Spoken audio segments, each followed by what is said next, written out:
खरगोन जिले में नर्मदा नदी के किनारे बसा 1200 आबादी वाला छोटा सा गांव कठोरा एकता की मिसाल पेश करके एकजुट रहने की प्रेरणा दे रहा है। पता तब चला जब दूसरी बार निर्विवाद का प्रमाण पत्र पाकर ग्रामीण उत्साहित दिखाई दिए।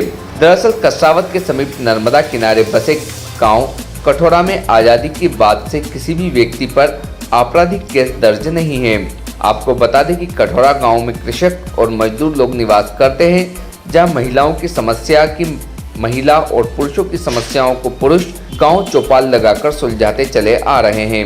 इसी बात पर सुप्रीम कोर्ट के चीफ जस्टिस शरद बोबड़े ने ग्रामीणों से ऑनलाइन संवाद करके जिला न्यायाधीश की मौजूदगी में दूसरी बार निर्विवाद गांव का डिजिटल प्रमाण पत्र दिया, जिसे ग्रामीणों ने नदी तट पर स्थित नानक दास बाबा की समाधि पर भेंट करके गांव को सुखद समृद्ध बनाने की कामनाएं की। इस दौरान ग्रामीणों ने आमजन को संदेश दिया है कि अखंडता एकजुटता में वह ताकत है कि बड़ी से बड़ी समस्या से भी निपटा जा सकता है। भारतीय न्यूज के लिए खरगोन से रजाक खान की रिपोर्ट। पूर्वजों के अनुसार राजतंत्र से लेकर प्रजातंत्र तक गांव में जितने भी हमारे परिवार हैं, हम सब एक परिवार के समान रहते हैं। हमारे गांव में उपलब्धि का महान उपदेश यही है कि हमारे गांव में दो ही समाज हैं, कृषक समाज और मजदूर समाज। मतलब दोनों मिलकर आज से नहीं, मतलब आने वाले कई वर्षों से, करीब करीब इसको हो गए 150 वर्ष। ये आज से ये उपलब्धि नहीं है। हमारे गांव को ये दूसरी बार जो है पुरस्कार मिल रहा है। एक हमारे गांव को 2002 में भी मिल चुका है और ये सेकंड राउंड है जो कि हमारे गांव जो है निर्विरोध निर्वाचित हुआ है।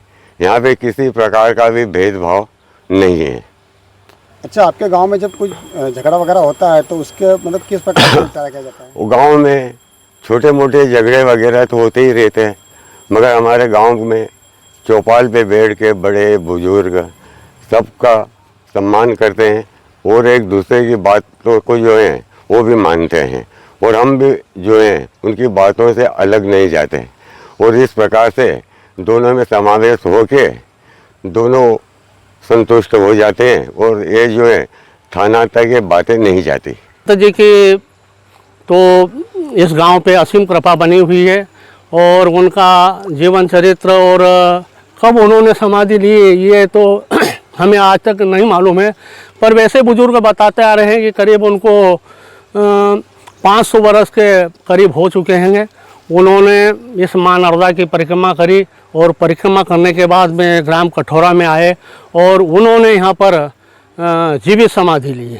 जीवित समाधि के साथ साथ उन्होंने गांव वालों से चर्चा करी कि भाई गांव में हनुमान जयंती के रोज़ उन्होंने समाधि ली और उसी रोज़ उन्होंने गांव वालों से चर्चा करी कि भाई मेरे इस उपलक्ष्य में आप हनुमान जयंती के रोज़ दाल बाटी का भंडारा करते रहेंगे और मैं आपको ये आशीर्वाद देना चाहता हूँ कि पहले गांव में जो एक तो भयानक बीमारी आती थी जिसको हैजा बोलते थे, उस हैजा के कारण गांव में मृत्यु होती थी, बैठ जाते थे, तो ये आपके यहाँ नहीं होगी।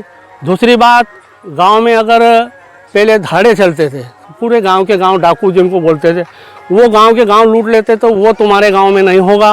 और अगर तुम्हारे यहाँ अगर कहीं अचानक आग लगती है तो उसका भी इस मेरे आश्रम समाधि से आप अगर जल लेकर जाएंगे और अभिषेक करेंगे और उस जहाँ पर भी आग लगी है तो उसके आसपास अगर आप धार देंगे तो निश्चित ही वो अग्नि वहीं शांत हो जाए। ये प्रत्यक्ष अभी हमारे देखने में आया है।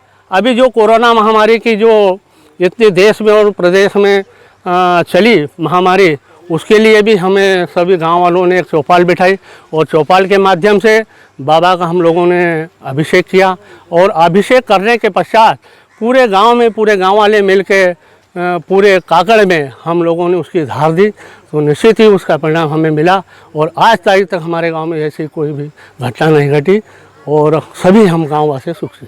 क्या शुभ नाम? Sheru Yadav. Subscribe now to most exciting channel ever.